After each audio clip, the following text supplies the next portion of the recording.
Hi hello ಎಲ್ರಿಗೂ ನಮಸ್ಕಾರ. Welcome back to KPSC ಸಂದೇಶ. ಇವತ್ತು ನಾವು ಒಂದು ಮ್ಯಾರಥಾನ್ ಕ್ಲಾಸ್ ಅನ್ನ ಮಾಡ್ತಾ ಇದ್ದೀವಿ. ಬಹಳ ಜನ ರಿಂದ ಒಂದು ನಿರೀಕ್ಷೆ ಇತ್ತು ಇದು. ಸೊ ಜನರಲ್ ಇಂಗ್ಲಿಷ್ ಮೇಲೆ ಮ್ಯಾರಥಾನ್ ಕ್ಲಾಸ್. ಈ ಕ್ಲಾಸ್ ಅಲ್ಲಿ ನಾವು ಎಲ್ಲ ಫಿಗರ್ಸ್ ಆಫ್ ಸ್ಪೀಚ್ ಅನ್ನ ನೋಡಬೇಕು ಅಂತ. ಇದು KPSC CTI ಗ್ರೂಪ್ ಸಿ ಎಕ್ಸಾಮ್ಗೆ, ಬೇಸಿಕಲಿ ಎಲ್ಲ ಗ್ರೂಪ್ ಸಿ ಎಕ್ಸಾಮ್ಸ್ಗೆ ಕಮ್ಯುನಿಕೇಶನ್ ಪೇಪರ್ ಅಂತ ಏನ್ ಹೇಳ್ತೀವಿ ಅದಕ್ಕೆ ಹೆಲ್ಪ್ ಆಗತ್ತೆ ಅಂತ ಒಂದು ಮ್ಯಾರಥಾನ್ ಕ್ಲಾಸ್ ಇದು. ಸೊ ತಡ ಮಾಡದೆ ಸ್ಟಾರ್ಟ್ ಮಾಡೋಣ. ಮೊದಲನೇದಾಗಿ ಪ್ರಶ್ನೆಗಳು ಬರ್ತಾ ಇದ್ದಾವ ಫಿಗರ್ಸ್ ಆಫ್ ಸ್ಪೀಚ್ ಅಲ್ಲಿ? ಎಸ್, ನೀವು ನೋಡ್ಬೋದು ಇಲ್ಲಿ match the following figures of speech. So ಬಹಳಷ್ಟು ಫಿಗರ್ಸ್ ಆಫ್ ಸ್ಪೀಚ್ ನ ಕೊಟ್ಬಿಟ್ಟು ಮ್ಯಾಚ್ ಮಾಡಿ ಅಂತ ಹೇಳ್ತಾ ಇದ್ದಾರೆ. ಇಲ್ಲಿ ಇನ್ನೊಂದು ಪ್ರಶ್ನೆ ಬಂದಿದೆ, match the following with figures of speech.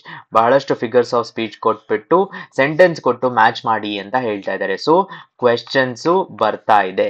ಹಾಗಾದ್ರೆ ನಾವು ಫಿಗರ್ಸ್ ಆಫ್ ಸ್ಪೀಚ್ ಬಗ್ಗೆ ತಿಳ್ಕೊಳ್ಳೋ ಅವಶ್ಯಕತೆ ಇದೆ ಅಂತ ಆಯ್ತು. Let start without delay. ಮೊದಲನೆಯದಾಗಿ what is figure of speech ಅಂದ್ರೆ it is a mode of expression, ಒಂದು ಪೊಯೆಟಿಕ್ ಆಗಿ ಹೇಳುವಂಥದ್ದು, in which words are use in order to add beauty, expression ಹಾಗೂ ಒಬ್ಬ ಪರ್ಸನಿನ ಇಮ್ಯಾಜಿನೇಷನ್ ಅನ್ನ ಹೇಳುವಂತ ಒಂದು ಪ್ರಕ್ರಿಯೆ. For example, simile, metaphor, personification etcetera are some figures of speech. ಇದು ಒಬ್ಬ ಪೊಯೆಟ್ ಅವನ ಪೊಯೆಟ್ ಆಗ್ಲಿ ಪರ್ಸನ್ ಆಗಿ ಆ ಲಿಬರ್ಟಿ ತಗೊಂಡು ಹೇಳುವಂತ ಒಂದು ಆ ಸ್ಪೀಚ್ ಅಲ್ಲಿ ಬರುವಂತದ್ದೊಂದು ಪ್ರಕ್ರಿಯೆ. ಸೊ ಫಾರ್ ಎಕ್ಸಾಂಪಲ್, ಈಗ ಈ ಪರ್ಸನ್ ಒಂದು ಈ ಪರ್ಸನ್ಗೆ ಎಷ್ಟು ಹಶ್ವಾಗಿದೆ ಅಂದ್ರೆ ಒಂದು ಹಾರ್ಸ್ ಅನ್ನ ತಿನ್ಬಹುದು ಅಂತ ಹೇಳುವಂತದ್ದು. So that is a figure of speech. ಅದನ್ನ ಹೇಳೋ ಒಂದು figure of speech. First figure of speech ಬಂದು ಯಾವುದು ಅಂತ ಅಂದ್ರೆ ಸಿಮಿಲಿ ಅಂತ ಏನ್ ಹೇಳ್ತೀವಿ ಅದು ಫಸ್ಟ್ ಫಿಗರ್ ಆಫ್ ಸ್ಪೀಚ್. ಏನು ಅಂದ್ರೆ ಅ ಕಂಪ್ಯಾರಿಸನ್ ಬಿಟ್ವೀನ್ ಟೂ ಥಿಂಗ್ಸ್, ಎರಡರ ಮಧ್ಯೆ ಕಂಪ್ಯಾರಿಸನ್. ಹೇಗೆ ಕಂಪೇರ್ ಮಾಡೋದು ಅಂದ್ರೆ ಸೋ ದ್ಯಾಟ್ ಲೈಕ್ ಅಂತ ವರ್ಡ್ ಯೂಸ್ ಮಾಡಿರ್ತಾರೆ ಅಥವಾ ಆಸ್ ಅಂತ ವರ್ಡ್ ಜನರಲಿ ಯೂಸ್ ಮಾಡಿರ್ತಾರೆ. ಎರಡು ಥಿಂಗ್ಸ್ ಇದೆ, ಎ ಮತ್ತು ಬಿ. ಎ ಬಿ ಥರ ಇದೆ ಅಂತ ಹೇಳುವುದು. ಕನ್ನಡದಲ್ಲಿ ನಾವು ಇದನ್ನ ಉಪಮಾಲಂಕಾರ ಅಂತ ಹೇಳ್ತೀವಿ. So the king fought like a lion. Like ಅನ್ನೋ ಪದ ಬಂದಿದೆ, ಇಲ್ಲಿ ಬರ್ದಿದೀವಿ ನಾವು. ಲೈಕ್ ಅಂತ ಬಂದ್ರೆ ಅದು ಸಿಮಿಲಿ ಆಗತ್ತೆ. The king fought like a lion. So lion ಇದೆ, ಲಯನ್ ಈ ತರ ಫೈಟ್ ಮಾಡಿದ್ರು ಕಿಂಗು ಅಂತ. MS Dhoni is as cool as a cucumber. ಒಂದು ಕುಕ್ಕುಂಬರ್ ಹೇಗಿರುತ್ತಲ್ಲ ಆ ತರ ಕೂಲ್ ಆಗಿ MS Dhoni is as cool. ಅದ್ MS ಧೋನಿ, ಬಿ ಕುಕ್ಕುಂಬರ್ ಅನ್ಕೊಂಡ್ರೆ ಅದ್ ಎರಡರ ಮಧ್ಯೆ ಕಂಪ್ಯಾರಿಸನ್ ಅನ್ನ ತೋರಿಸ್ತಾ ಇರೋದೇ ಸಿಮಿಲಿ. ಬಹಳ ಕಡೆ ಯೂಸ್ ಆಗುವಂತದ್ದು ಸಿಮಿಲಿ. ಸೊ ಸಿಮಿಲಿಯಲ್ಲಿ ಬಹಳಷ್ಟು ಎಕ್ಸಾಂಪಲ್ಸ್ ಇದೆ, ನೀವು ಆ ಕ್ಲಾಸ್ ಆದ್ಮೇಲೆ ಹೋಗಿ ನೋಡಬಹುದು. ಮುಂದಿನದು ಮೆಟಾಫೋರ್. ಮೆಟಾಫೋರ್ ಅಂತ ಅಂದ್ರೆ a word or phrase literally denoting one kind of object. ಅಂದ್ರೆ ಎ ಒಂದು ತರದ ಆಬ್ಜೆಕ್ಟ್ ಆದರೆ or idea is used in place of another. B ಇನ್ನೊಂದು ತರದ ಆಬ್ಜೆಕ್ಟ್ ಆದ್ರೆ ಎಗೂ ಬಿಗೂ ವ್ಯತ್ಯಾಸವೇ ಇಲ್ಲ ಅನ್ನುವ ತರ ಹೇಳೋದು. ಎ ಈಸ್ ಬಿ ಅಂತ ಹೇಳೋದು. ಕನ್ನಡದಲ್ಲಿ ಇದನ್ನ ನಾವು ರೂಪಕಾಲಂಕಾರ ಅಂತ ಗುರುತಿಸ್ತೀವಿ. ಸೊ ರೂಪಕಾಲಂಕಾರ ಅಂದ್ರೆ ಏನು? For example, Sarojini Naidu is a nightingale ಅಂದ್ರೆ ಅವರು is like a nightingale or sings like a nightingale ಅಂದ್ರೆ ಅದು ಸಿಮಿಲಿ ಆಗತ್ತೆ. ಅವರು ನೈಟಿಂಗೇಲೇ ಅಂತ ಹೇಳಿದಾಗ ಅದು ಮೆಟಾಫಾರ್ ಆಗತ್ತೆ. ಬಹಳ ಇಂಪಾರ್ಟೆಂಟು. ಒಂದು ಟ್ರಿಕ್ ಅಥವಾ ಟಿಪ್ ಏನು ಅಂದ್ರೆ ಇಲ್ಲಿ ಲೈಕ್ ಆಗ್ಲಿ ಆಸ್ ಆಗ್ಲಿ ಇರುವುದಿಲ್ಲ. ಡೈರೆಕ್ಟ್ ಆಗಿ A is equal to B, A B ಯ ಸ್ಥಾನದಲ್ಲಿದೆ ಅಂತ ಹೇಳ್ಬಿಡುವಂಥದ್ದು. Next, the camel is the ship of the desert. ಈ ಕ್ಯಾಮಲ್ ಏನಿದೆ ಡೆಸರ್ಟಿನ ಶಿಪ್ ಅಂತಾನೆ ಹೇಳೋದು. Camel is like the ship of the desert or camel is seen as ship ಅಲ್ಲ. ಕ್ಯಾಮಲ್ ಶಿಪ್ಪೇ ಡೆಸರ್ಟಿನದು ಅಂತ ಹೇಳೋದೇನಿದೆ ಅದು ನಮ್ಗೆ ಮೆಟಾಫರ್ ಅಂತ ಆಗತ್ತೆ.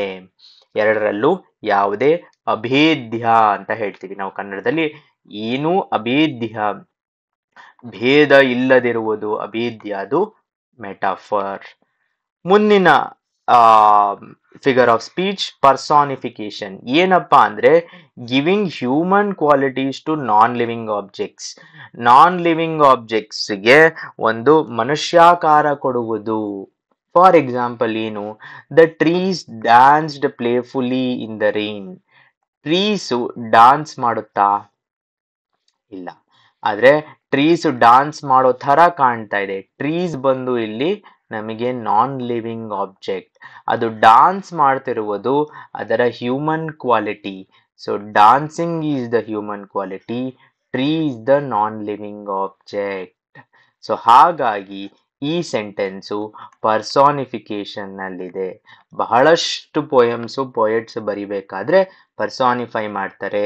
ಏನಾದ್ರೂ ಒಂದು ನೋಡ್ತಿರುವ ದೃಶ್ಯ ಆಗಿರ್ಬೋದು, ಅದನ್ನ ನೋಡಿ ಓ ಇದು ಆ ತರ ಇದೆ ಅಂತ ಹೇಳ್ತಾರೆ. Next, my phone battery is dead. ಇದು ಬಹಳ ರೆಗ್ಯುಲರ್ ಆಗಿ ಸರ್ವೇ ಸಾಮಾನ್ಯವಾಗಿ ಯೂಸ್ ಆಗುವಂತ ಒಂದು ವಾಕ್ಯ. ಫೋನ್ ಬ್ಯಾಟ್ರಿ ಸತ್ತೋಗಿದೆ. ಬ್ಯಾಟ್ರಿ ಸತ್ತೋಗದು ಅನ್ನೋದಿದೆ ಅಲ್ಲ, ಅದು ಹ್ಯೂಮನ್ ಕ್ವಾಲಿಟಿ. ಫೋನ್ ಬ್ಯಾಟ್ರಿ ಅನ್ನೋದು ನಾನ್ ಲಿವಿಂಗ್ ಥಿಂಗ್. ಸೊ ಆ ನಾನ್ ಲಿವಿಂಗ್ ಥಿಂಗ್ಗೆ ಒಂದು ಹ್ಯೂಮನ್ ಕ್ವಾಲಿಟಿ ಕೊಡೋದು ಪರ್ಸಾನಿಫಿಕೇಶನ್. ಮುಂದಿನ ಫಿಗರ್ ಆಫ್ ಸ್ಪೀಚ್ ಒನೋಮೆಟೋಪಿಯಾ ಅಂತ. ಅದರಲ್ಲಿ it imitates the natural sounds of a thing. ಅಂದ್ರೆ ಒಂದು ಸೌಂಡ್ ಕ್ರಿಯೇಟ್ ಮಾಡುವಂಥದ್ದು, effect, sound effect that mimics the thing. ಆ ಸೌಂಡ್ ಅನ್ನ ಮಿಮಿಕ್ ಮಾಡುವಂಥದ್ದು. ಯಾವ ತರ ಅಂದ್ರೆ ದ ಕಾರ್ ಹಾರ್ನ್ ಬೀಪ್ಸ್ ಲೌಡ್ಲಿ. ಕಾರಿನ ಹಾರ್ನ್ ಏನಿದೆ ಬೀಪ್ ಅಂತ ಆಗತ್ತಲ್ವಾ, ಅದನ್ನ ನಾವು ಆ ಸೌಂಡನ್ನೇ ಹೇಳೋದಿದೆಯಲ್ಲ, ಅದನ್ನ ನಾವು ಆ ಫಿಗರ್ ಆಫ್ ಸ್ಪೀಚ್ ಅನ್ನ ನಾವು ಒನೋಮೆಟೋಪಿಯಾ ಅಂತ ಹೇಳ್ತೀವಿ. Next, the corn vent pop in the microwave. Microwave ಅಲ್ಲಿ ನೀವು ಕಾರ್ನ್ ಇಟ್ರೆ ಪಾಪ್ ಅಂತ ಎಗರುತ್ತೆ. ಆ ಸೌಂಡ್ ಅನ್ನೇ ನಾವು ಕೊಡೋದಿದೆಯಲ್ಲ, that is this figure of speech. Right, ಎಂತ ಸೊಗಸಾಗಿದೆ. ಎವ್ರಿ ವರ್ಡ್ಗೂ ಎವ್ರಿ ಟೈಪ್ ಆಫ್ ಸೆಂಟೆನ್ಸ್ಗೂ ಒಂದು ಅರ್ಥ ಸಿಗುತ್ತಾ ಇದೆ. Next, hyperbole. Hyperbole ಅಂದ್ರೆ it makes something seem larger or more important than it actually is. ಯಾವುದಾದ್ರೂ ಒಂದು ಥಿಂಗು ಇಷ್ಟು ಇಂಪಾರ್ಟೆಂಟ್ ಇದೆ ಅಂತ ಅಂದ್ರೆ ಅದನ್ನ ಇಷ್ಟು ಇಂಪಾರ್ಟೆಂಟ್ ಅಂತ ಬಿಂಬಿಸುವುದನ್ನ ನಾವು ಹೈಪರ್ ಬೋಲ್ ಅಂತ ಕರಿತೀವಿ ಇಂಗ್ಲಿಷ್ ಭಾಷೆಯಲ್ಲಿ. ಉದಾಹರಣೆಗೆ, ನನಗೆ ಎಷ್ಟು ಹಸಿವಾಗಿದೆ ಅಂದ್ರೆ ನಾನೊಂದು ಹಾರ್ಸ್, ಒಂದು ಕುದುರೆಯನ್ನ ತಿನ್ನಬಹುದು. ಹಸಿವಾಗಿದೆ ಕರೆಕ್ಟು, ಬಟ್ ಕುದುರೆ ಯಾರೂ ತಿನ್ನಕ್ಕಾಗಲ್ಲ. ಅಂದ್ರೆ ಎಷ್ಟು ಹಸಿವಾಗಿದೆ ಅನ್ನೋದಕ್ಕೆ ಒಂದು ಎಕ್ಸ್ಪ್ರೆಷನ್ ಅದು. I can eat a horse is a hyperbole. Okay. Next, this homework is going to take years ಅಂತ ಹೇಳ್ತಾ ಇದ್ದಾನೆ. ಹೋಮ್ ವರ್ಕ್ ಅಂದ್ರೆ ಒಂದಿನ 2 ದಿನದಲ್ಲಿ ಮುಗಿದು ಬರುವಂತದ್ದು. ಆದ್ರೆ ಈ ಪರ್ಸನ್ಗೆ ಈ ಹೋಮ್ ವರ್ಕ್ ಇಯರ್ಸ್ ಆಗತ್ತಪ್ಪ ಅನ್ನಿಸ್ತಾ ಇದೆ. ಅದ ಅವ್ರು ಹೇಳ್ತಾ ಇರೋದು ಅದು ಹೈಪರ್ ಬೋಲ್, ಅದು ನಿಜ ಅಲ್ಲ. So this is a hyperbole, larger than, more important or larger than actually is. ಈಗ ಪ್ರಶ್ನೆಗೆ ಬರೋಣ. Match the following sentences with their figures of speech. So first sentence ಬಂದು shiny is as sly as a fox ಅಂತ ಇದೆ. So ನಮಗ್ ಒಂದು ವಿಷಯ ಗೊತ್ತು, ಒಂದು ಥಿಂಗ್ ಅನ್ನ ಇನ್ನೊಂದು ಥಿಂಗ್ ಆಸ್ ಅಂತ ಬಂದಾಗ ಅದು ನಮ್ಗೆ ಸಿಮಿಲಿ ಆಗತ್ತೆ. ಸೊ ಆಪ್ಷನ್ ಎ ಬಂದು ನಮ್ಗೆ 1ಗೆ ಮಾರ್ಕ್ ಮಾಡ್ಕೋಬಹುದು. Right. Next, Ravi is a night owl. Ravi ಅನ್ನುವ ಪರ್ಸನ್ನು, ಅವನು ಒಂದು ಹದ್ದೇನಿದೆ ಆ ಹದ್ದಿಗೆ ಸಮಾನ, ಒಂದು ಔಲಿಗೆ ಸಮಾನ ಅಂತ ಈಕ್ವಲೆಂಟ್ ಬರೀತಾ ಇದ್ದಾರೆ. ಸೊ ಬಿ ಏನು ಬರುತ್ತೆ, ಅದು ಇದರ ತರ ಅಂತ ಹೇಳ್ತಾ ಇಲ್ಲ. ಸೊ ಬಿ ಏನ್ ಬರುತ್ತೆ, ದಟ್ ವಿಲ್ ಬಿ ಮೆಟಾಫಾರ್, 3ಗೆ ಲಿಂಕ್ ಆಗತ್ತೆ.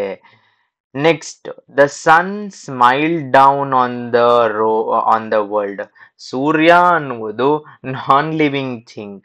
ಒಂದು ನಾನ್ ಲಿವಿಂಗ್ ಥಿಂಗ್ಗೆ ಹ್ಯೂಮನ್ ಕ್ವಾಲಿಟಿ ಸ್ಮೈಲಿಂಗ್ ಅನ್ನೋದು ಕೊಟ್ಟಾಗ ಏನಾಗುತ್ತೆ, ಪರ್ಸಾನಿಫಿಕೇಶನ್. ಇವಾಗ ತಾನೇ ನಾವು ನೋಡಿದ್ವಿ. ಸೊ ಅದು ಸಿ ಬಂದು 2 ಆಗತ್ತೆ. ಸೊ ಸಿ 2 ಆಗತ್ತೆ, ಬಿ 3 ಆಗತ್ತೆ. Next, I know an old man who is older than the hills. ನಂಗೊಬ್ಬ ಪರ್ಸನ್ ಗೊತ್ತು, ಅವರು ಹಿಲ್ಸ್ಗಿಂತ ಓಲ್ಡರ್. ಹಿಲ್ಸ್ ಅಂದ್ರೆ ಏನು? ಸಾವಿರಾರು ವರ್ಷಗಳಿಂದ ಇರುತ್ತೆ, ಅಟ್ಲೀಸ್ಟ್ 100 ವರ್ಷಗಳಿಂದ ಇರುತ್ತೆ. ಒಬ್ಬ ಓಲ್ಡ್ ಮ್ಯಾನ್ ಇದಾನೆ ನಿಜ, ಆದ್ರೆ ಅವನು 100 ವರ್ಷಗಳಿಂದ ಇದ್ದಾನೆ ಅನ್ನೋದು exaggeration, that is hyperbole ಅಂತ ನಾವು ಇವಾಗಿನ ನೋಡಿದೀವಿ. ಸೊ ಇದು 4 ಆಗತ್ತೆ. Finally the battle started and the cannons went boom boom boom. ಆ ಸೌಂಡ್ ಕೊಡೋದಿದೆ ಅಲ್ಲ, that is the final figure of speech, onomatopoeia. So ಇದು ನಮ್ಗೆ 5 ಆಗತ್ತೆ. ಸೊ ನಮ್ಮ ಆಪ್ಷನ್ನು A1. ಓಕೆ, A1 ಅನ್ನ ನೋಡ್ಕೋಬಹುದು, ಇದು ಕ್ಯಾನ್ಸಲ್ ಆಗತ್ತೆ. B3, ಸೊ B3 ಅನ್ನ ನೋಡ್ಕೊಂಡಾಗ ಇದು ಕ್ಯಾನ್ಸಲ್ ಆಗತ್ತೆ ಹಾಗೂ ಇದು ಕ್ಯಾನ್ಸಲ್ ಆಗತ್ತೆ. ರೈಟ್, C2, ಸೊ ನಮ್ಮ ರೈಟ್ ಆನ್ಸರ್ ಸಿ. ಒಂದ್ಸತಿ ವೆರಿಫೈ ಮಾಡ್ಕೊಳ್ಳೋಣ. C2 ಬರುತ್ತೆ ಕರೆಕ್ಟು, D4 ಬರುತ್ತೆ ಹಾಗೂ E5 ಬರುತ್ತೆ. 3 ಇಸ್ ರೈಟ್. ಮುಂದಿನ ಪ್ರಶ್ನೆ, ಮುಂದಿನ ಫಿಗರ್ ಆಫ್ ಸ್ಪೀಚ್ ಏನು ಅಂತ ಕೇಳಿದ್ರೆ, it is the repetition of consonants. ಯಾವುದು? ಆಲಿಟರೇಷನ್. ಆಲಿಟರೇಷನ್ ಅಂದ್ರೆ ರಿಪಿಟೇಷನ್ ಆಫ್ ಕಾನ್ಸನೆಂಟ್ಸ್. ಹುಷಾರಾಗಿ ನೋಡ್ಕೋಬೇಕು, ಇದು ವೊವೆಲ್ಸ್ ಅಲ್ಲ, ಕಾನ್ಸನೆಂಟಿನ sound. Usually at the beginning of words. Beginning of words, ಪ್ರಾಸ ಅನ್ನೋದೇನಿದೆ ಅದು ಪದ್ಯ, ಇದು ವರ್ಡ್ ಮುಗಿದ ಮೇಲಲ್ಲ, ವರ್ಡ್ಗಿಂತ ಮುಂಚೆ ಬರುವುದು. ಫಾರ್ ಎಕ್ಸಾಂಪಲ್ ಯಾವ ತರ ಅಂದ್ರೆ, ಪೀಟರ್ಸ್ ಪಿಗ್ಲೆಟ್ ಪ್ರಾನ್ಸ್ಡ್ ಪ್ರಿಗಿಶ್ಲಿ. ಈ ತರದ ವರ್ಡ್ಸ್ ಏನು ಕಾನ್ಸನೆಂಟ್ಸ್, ಇಲ್ಲಿ ಪಿ ಏನಿದೆ ಕಾನ್ಸನೆಂಟ್, ಅದು ಮತ್ತೆ ಮತ್ತೆ ಮತ್ತೆ ಮತ್ತೆ ಮತ್ತೆ ರಿಪೀಟ್ ಆಗೋದೇನಿದೆ ಅಲ್ಲ, ಇದನ್ನ ನಾವು ಆಲಿಟರೇಷನ್ ಅಂತ ಕರಿತೀವಿ. ಈ ತರದ ವರ್ಡ್ಸ್ ಇಂದ ಬಹಳಷ್ಟು ಸೊಗಸಾದ ಲೈನ್ಸ್ ಪೋಯಮ್ಸ್ ಅಲ್ಲಿ ಬರೋದು ಸಾಧ್ಯತೆ ಇದೆ. ನೀವು ಯಾವ್ದನ್ನ ಪೋಯಮ್ ಅಬ್ರಹಾಂ ಲಿಂಕನ್ ಆಗಿರ್ಬೋದು, ಯಾವ್ದನ್ನ ಪೋಯಮ್ ತಗೊಂಡು ನೋಡಿದಾಗ ಡೆಫಿನೆಟ್ಲಿ ಸಿಗುತ್ತೆ. Next, for example, Mary made muffins on Monday. On ಇಲ್ಲ, Mary made muffins on Monday. M ಏನಿದೆ ಅದು ಕಾನ್ಸನೆಂಟ್ ಸೌಂಡು, ಆದ್ರೆ ಈ ಮಫಿನ್ಸ್ ಪಾರ್ಟ್ ಏನಿದೆ ಅದು ನಮ್ಗೆ ಸಿಗ್ತಾ ಇದೆ ಇಲ್ಲಿ. This is alliteration. Okay, next part, paradox. Paradox ಅಂದ್ರೆ statement that appears at first to be contradictory. ಮೊದಲಿಗೆ ಅದು ಕಾಂಟ್ರಡಿಕ್ಟರಿ ಅನ್ಸುತ್ತೆ, ಆದ್ರೆ ಸ್ವಲ್ಪ ಕೂತ್ಕೊಂಡು ಯೋಚನೆ ಮಾಡಿದಾಗ, ಅಪಾನ್ ರಿಫ್ಲೆಕ್ಷನ್, ಒಂದ್ಸತೆ ಯೋಚನೆ ಮಾಡಿದಾಗ ಮೇಕ್ ಸೆನ್ಸ್, ಅದು ಸರಿ ಅಂತ ಗೊತ್ತಾಗತ್ತೆ. ಹೇಗೆ? Change is the only constant. Change ಅಂದ್ರೆ ಯಾವ್ದು ಬದಲಾಗತ್ತೆ, ಕಾನ್ಸ್ಟೆಂಟ್ ಅಂದ್ರೆ ಯಾವ್ದು ಸ್ಥಿರವಾಗಿರುತ್ತೆ. ತಕ್ಷಣ ನೋಡಿದಾಗ ಇದೇನು ಸರಿಯಲ್ಲ ಅನ್ಸ್ತಾ ಇದೆ ಅಲ್ಲ ಅಂತ ಅನ್ಸುತ್ತೆ, but it is true on reflection. ಅಂದ್ರೆ ಬದಲಾಗೋದೇ ಅದೇ ಒಂದು ಕಾನ್ಸ್ಟೆಂಟ್ ಅಂತ ಹೇಳ್ತಾ ಇರೋದು. He is a wise fool. ಇದೇನಿದು ಪ್ಯಾರಾಡಾಕ್ಸಿಕಲ್ ಆಗಿದೆ ಅಂತ ಅನ್ಸುತ್ತೆ, ಆದ್ರೆ ಹಾಗಲ್ಲ. ಫಾರ್ ಎಕ್ಸಾಂಪಲ್, ಆ ಪರ್ಸನ್ ತುಂಬಾ ಕ್ವೆಶನ್ಸ್ ಕೇಳ್ತಾ ಇದ್ರೆ ಅವರು ವೈಸ್ ಆಗಿದ್ರು ಫೂಲಿಶ್ ಆಗಿದ್ದಾರೆ ಅಂತ ಅನ್ಸುತ್ತೆ ಅಂತ. ಈಗ ನೆಕ್ಸ್ಟ್ ಪ್ರಶ್ನೆಯನ್ನ ನೋಡುವ ಸಮಯ. Match the following sentences with the figures of speech. ಹೇಗೆ? River of blood. Okay, river of blood ಅಂತ ಫಸ್ಟ್ ಕ್ವೆಶನ್ ಇದೆ. ಸೊ ಇಲ್ಲಿ ನೀವು ನೋಡ್ಬೋದು ಫಿಗರ್ಸ್ ಆಫ್ ಸ್ಪೀಚ್ ಯಾವ್ದ್ಯಾವ್ದು ಕೊಟ್ಟಿದ್ದಾರೆ ಅಂತ. We bear her along like a pearl on a string. Like ಅಂತ ಇದೆ. ಲೈಕ್ ಅಂತ ಬಂದ ತಕ್ಷಣ ನಮ್ಗೆ ಏನ್ ಬರ್ಬೇಕು? ಸಿಮಿಲಿ. ಸೊ ಬಿ ಅನ್ನ ನಾವು 4ಗೆ ಮಾರ್ಕ್ ಮಾಡ್ಕೋಬೇಕು. ಬಿ ಅನ್ನ 4ಗೆ ಮಾರ್ಕ್ ಮಾಡ್ಕೊಂಡ ತಕ್ಷಣ 1 ಮತ್ತು 3 ಕ್ಯಾನ್ಸಲ್ ಆಗತ್ತೆ, ಬಿಕಾಸ್ B4 ಇಲ್ಲಿ ಮತ್ತೆ ಇಲ್ಲಿ ಮಾತ್ರ ಇರೋದು. Then the waves beside them danced. Waves ಅನ್ನುವುದು ನಾನ್ ಲಿವಿಂಗ್ ಥಿಂಗ್, ಡಾನ್ಸ್ಡ್ ಅನ್ನುವುದು ಹ್ಯೂಮನ್ ಕ್ವಾಲಿಟಿ ಅದಕ್ಕೆ. ಸೊ ಇದೇನಾಗತ್ತೆ? ಪರ್ಸಾನಿಫಿಕೇಶನ್ ಆಗತ್ತೆ. So the waves beside them danced ಅಂದಾಗ ಅದು 3 ಆಗತ್ತೆ.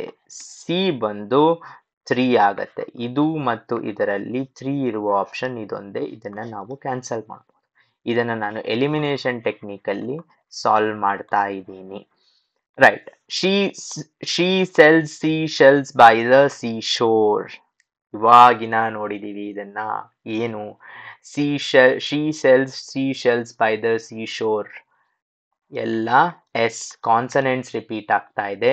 ದಿಸ್ ಈಸ್ ಆಲಿಟರೇಷನ್ ಅಂತ ಏನ್ ಹೇಳ್ತೀವಿ ಅದಕ್ಕೆ ಸೇರುತ್ತೆ ಟು. ಟು ಅಂತ ಬಂದಾಗ ಡಿ ಟು ಆಗುತ್ತೆ. ಇಲ್ಲಿ ನೋಡ್ಬೋದು D2 ಇದೆ. Living dead. ಲಿವಿಂಗ್ ಡೆಡ್ ಅಂತ ಅಂದ್ರೆ ಬದುಕಿದ್ದು ಸತ್ತಂಗೆ. ಲಿವಿಂಗ್ ಅನ್ನೋದು ಒಂದು, ಬದುಕಿದ್ದು ಸಾಯೋದು ಅನ್ನೋದು ಪ್ಯಾರಾಡಾಕ್ಸ್ ಅದೆರಡು. So this is one. ಈ ಬಂದು ಒನ್ ಆಗತ್ತೆ. ರಿವರ್ಸ್ ಆಫ್ ಬ್ಲಡ್, ಒಂದು ಯಾವುದೋ ಒಂದು ಕಾಳಗ ಆಗಿದೆ, ಒಂದು ವಾರ್ ಆಗಿದೆ ಅಂತ ಇಟ್ಕೊಳ್ಳೋಣ. ಅಷ್ಟು ಓಡಾಡಿದ ಮೇಲೆ ಬ್ಲಡ್ ಹರಿದಿದೆ, ಅದರ ರಿವರ್ ಆಫ್ ಬ್ಲಡ್ ಹರಿಯೋ ಅಂತಷ್ಟು, that is hyperbole. So 5 is hyperbole. Option 2 is right. ಇನ್ನಷ್ಟು ಕೆಲವು ಫಿಗರ್ಸ್ ಆಫ್ ಸ್ಪೀಚ್ ಯಾವುದು ಅಂತ ಕೇಳಿದ್ರೆ, ಸಿನೆಕ್ಡೋಕ್ ಅನ್ನೋದು ಒಂದು ಫಿಗರ್ ಆಫ್ ಸ್ಪೀಚ್. ಏನಪ್ಪಾ ಅಂದ್ರೆ, a part is represented to the whole or the whole is represented to the part. ಒಂದು ಹೋಲ್ ಇದೆ, ಆ ಹೋಲಿನ ಪಾರ್ಟ್ ಅನ್ನ ರೆಪ್ರೆಸೆಂಟ್ ಮಾಡೋದು, ಅಥವಾ ಒಂದು ಪಾರ್ಟ್ ಇದೆ, ಆ ಪಾರ್ಟ್ ಇಂದ ಆ ಹೋಲ್ ಅನ್ನ ರೆಪ್ರೆಸೆಂಟ್ ಮಾಡೋದು. Example, do you like my new wheels ಅಂತ ಇವ್ರು ಕೇಳ್ತಾ ಇದ್ದಾರೆ. Do you like my new wheels? Wheels ಅಂದ್ರೆ ನನ್ನ ವೀಲ್ಸ್ ಇಷ್ಟ ಆಯ್ತಾ ಅಂತಲ್ಲ, ನನ್ನ ಕಾರ್ ಇಷ್ಟ ಆಯ್ತಾ ಅಂತ ಅರ್ಥ. ಸೊ ಈ part of the car, whole ಕಾರನ್ನ ಒಂದು ತೋರಿಸೋ ಒಂದು ಪ್ರಕ್ರಿಯೆ ಏನಿದೆ ಅಲ್ಲ, ದಟ್ ಈಸ್ ಸಿನೆಕ್ಟೋಕ್. ಸೊ ಅದು ಬಹಳ ಸೊಗಸಾದದ್ದು. ಫಾರ್ ಎಕ್ಸಾಂಪಲ್, ನೀವು ನೋಡ್ಬೋದು, ಆಸ್ಟ್ರೇಲಿಯಾ ಲಾಸ್ಟ್ 6 ವಿಕೆಟ್ಸ್ ಅಂತ ಹೇಳ್ತಾರೆ. Australia lost 6 wickets for 130 runs ಅಂತ. ಅಂದ್ರೆ ಆಸ್ಟ್ರೇಲಿಯಾ ಅಂದ್ರೆ ಇಡೀ ದೇಶ ಅಲ್ಲ, Australia cricket team, men's cricket team ಅಂತ.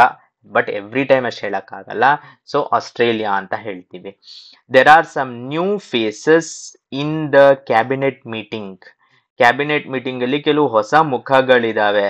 ಅವು ಮುಖಗಳು ಅಂದ್ರೆ ಬರೀ ಮುಖಗಳಂತಲ್ಲ, ಪೂರಾ ಮನುಷ್ಯರೇ. ಬಟ್ ಆ ಮನುಷ್ಯರ ಮುಖಗಳಿಂದ ಅವರ ಪೂರ್ತಿ ವ್ಯಕ್ತಿತ್ವ ತೋರಿಸೋದು, ದಟ್ ಈಸ್ ಸಿನೆಕ್ಡೋಕ್.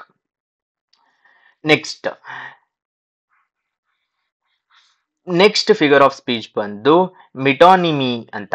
ಏನು ಅಂದ್ರೆ, the name of an object is replace with a word closely related to the original. ಅಂದ್ರೆ ಫಾರ್ ಎಕ್ಸಾಂಪಲ್, ಒಂದು ಕ್ರೌನ್ ಇದೆ, ಇಲ್ಲಿ we swear loyalty to the crown ಅಂತ ಹೇಳ್ತಾ ಇದ್ದಾರೆ.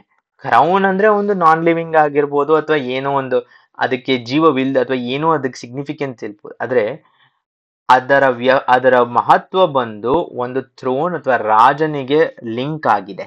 ಸೊ ಒಂದು ಆಬ್ಜೆಕ್ಟ್, ಒಂದು closely related object, for example ಒಂದು ಕಿಂಗ್ ಅನ್ನ ಒಂದು ಕ್ರೌನ್ ಇಂದ ರೀಪ್ಲೇಸ್ ಮಾಡೋದೇನಿದೆ ಅಲ್ಲ, ಅದು ಮೆಟಾನಿಮಿ ಅನ್ನೋದಕ್ಕೆ ಬರುತ್ತೆ. So that is first example. Raisina hills release a statement. Raisina hills release a statement ಅಂತ ನೀವು ಕರೆಂಟ್ ಅಫೇರ್ಸ್ ಅಲ್ಲಿ ಸುಮಾರು ಸತ ಕೇಳಿದ್ರಿ. ಏನಪ್ಪಾ ಅಂತ ಅಂದ್ರೆ, ಭಾರತ ಸರ್ಕಾರ ಅಥವಾ ಭಾರತದ ಆಡಳಿತ ಬಹಳಷ್ಟು ಆಫೀಸಸ್ ರೈಸಿನಾ ಹಿಲ್ ಅಲ್ಲಿ ಇದೆ. ಸೊ ಆ ತರದ ಎಕ್ಸಾಂಪಲ್ ತಗೊಂಡು ಹೇಳೋದು metonymy. For example, the White House has taken a decision ಅಂತ. ವೈಟ್ ಹೌಸ್ ಅಂದ್ರೆ ಆ ಹೌಸ್ ತಗೊಳ್ಳೋದಲ್ಲ, US ಅಡ್ಮಿನಿಸ್ಟ್ರೇಷನ್ ತಗೊಂಡಿದೆ ಅನ್ನೋದು ಅದರ ಅರ್ಥ.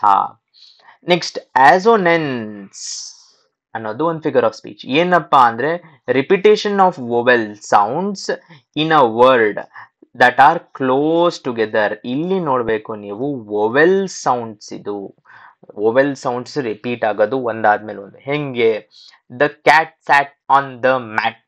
ಇಲ್ಲಿ ಎ ಅನ್ನೋದೇನಿದೆ ಅದು ಮತ್ತೆ ಮತ್ತೆ ರಿಪೀಟ್ ಆಗ್ತಾ ಇದೆ, ಅದರ ವರ್ಡ್ ಆ ತರ ರಿಪೀಟ್ ಆಗ್ತಾ ಇದೆ, ಕ್ಯಾಟ್ ಸ್ಯಾಟ್ ಮ್ಯಾಟ್ ಆ ತರ. ಸೊ ಅದು ಆಸೋನೆನ್ಸ್ ಅಂತ ಆಗುತ್ತೆ. Next, do you like blue shoes. So ಅಲ್ಲಿ ನಮ್ಗೆ ಓ ಇನ ಒಂದು ಫ್ಲೇವರ್ ಮತ್ತೆ ಮತ್ತೆ ಕೇಳಿಸ್ತಾ ಇದೆ, that is assonance. Do you like blue shoes, ಆ ತರ. Next, antithesis. ಏನಪ್ಪಾ ಅಂತ ಹೇಳಿದ್ರೆ, ಒಂದು ರೆಟಾರಿಕಲ್ ಡಿವೈಸ್. ಯಾಕೆ ಅಂದ್ರೆ, in which two opposite ideas, ಎರಡು opposite ideas put together in a sentence. ಒಂದೇ ಸೆಂಟೆನ್ಸ್ ಅಲ್ಲಿ ಎರಡು ಆಪೋಸಿಟ್ ಐಡಿಯಾಸ್ ಕೊಡೋದು. ಯಾಕೆ ಅಂದ್ರೆ ಅದನ್ನ ಇಂಪ್ಯಾಕ್ಟ್ ಹೆಚ್ಚಿಸಕ್ಕೆ. ಫಾರ್ ಎಕ್ಸಾಂಪಲ್, ಏನು, To be or not to be is the only question. Shakespeare, one of the most famous lines, to be or not to be is the only question. ಇದನ್ನ ಬಹಳ am, ಭಾಷೆಗಳಲ್ಲಿ ಬರೆದಾಗ ಜಗಾವ ಕಿ ಮರಾವ ಹ ಏಕದ್ ಸವಾಲ್ ಅಂದ್ರೆ to be or not to be is the only question. To be ಅನ್ನೋದು ಒಂದು ತರದ್ದು, ನಾಟ್ ಟು ಬಿ ಅನ್ನೋದು ಅದರ ಆಪೋಸಿಟ್ ಐಡಿಯಾ. ಅದೊಂದೇ ಪ್ರಶ್ನೆ ಅಂದಾಗ ಅದು ಆಂಟಿಥೀಸಿಸ್ ಆಗುತ್ತೆ. That is a figure of speech. Man proposes god disposes, ಇದು ಒಂದು ಐಡಿಯಾ ಆದ್ರೆ ಇದು ಎಕ್ಸಾಕ್ಟ್ ಐಡಿಯಾ ಬಂದು ಇದು ಇನ್ನೊಂದು idea. That is an antithesis. Oxymoron. Oxymoron ಅಂದ್ರೆ two words that are opposing or contradictory. For example, he is the only choice. Choice ಅಂದ್ರೇನೆ ಒಂದಕ್ಕಿಂತ ಜಾಸ್ತಿ ಇರಬೇಕು. Only choice is an oxymoron. ಆಯ್ತಾ? ಐ ಆಮ್ ಕ್ಲಿಯರ್ಲಿ ಕನ್ಫ್ಯೂಸ್ಡ್ ಅಂತ. Clear ಅಂದ್ರೆ clarity ಇರೋದು. Clearly confused ಅಂದ್ರೆ ಏನು? ಕನ್ಫ್ಯೂಷನ್ ಅಂದ್ರೆ ಕ್ಲಾರಿಟಿ ಇಲ್ಲದೆ ಇರೋದು. ಸೊ ಯಾರನ್ನ ಈ ತರದ್ದು ಭಾಷೆ ಯೂಸ್ ಮಾಡ್ತಾ ಇದ್ರೆ ಅದನ್ನ ಆಕ್ಸಿಮೊರಾನ್ ಅಂತ ಹೇಳ್ತೀವಿ. ರೈಟ್. ಸೊ ಈ ತರದ ಪ್ರಶ್ನೆಗಳು ಆನ್ ಫಿಗರ್ಸ್ ಆಫ್ ಸ್ಪೀಚ್ ತುಂಬಾ ರೆಗ್ಯುಲರ್ ಆಗಿ ಬರುತ್ತೆ. ನೀವು ಒಂದಷ್ಟು ಪ್ರಶ್ನೆಗಳನ್ನ ಪ್ರಾಕ್ಟೀಸ್ ಮಾಡಿಕೊಂಡ್ರೆ you will clearly be able to identify, ತುಂಬಾ ಸುಲಭವಾಗಿ ಐಡೆಂಟಿಫೈ ಮಾಡಬಹುದು.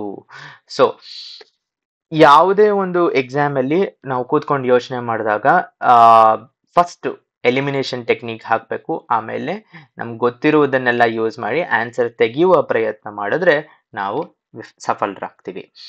ರೈಟ್. ಇದರೊಂದಿಗೆ ನಮ್ಮ marathon class on communication paper for group C exams ಮುಗಿದಿದೆ. Figures of speech. ಈ ಲೆಕ್ಚರ್ ನಿಮಗೆ ಹೆಲ್ಪ್ ಆಗಿದ್ರೆ, ಇನ್ನಷ್ಟು ನಿಮಗೆ ಮ್ಯಾರಥಾನ್ ಕ್ಲಾಸ್ ಬೇಕು ಅನ್ಸಿದ್ರೆ ನೀವು ಕಮೆಂಟ್ ಮಾಡಿ. ಮುಂದಿನ ಲೆಕ್ಚರ್ಗೆ ಮತ್ತೆ ಸಿಗೋಣ. ಧನ್ಯವಾದ.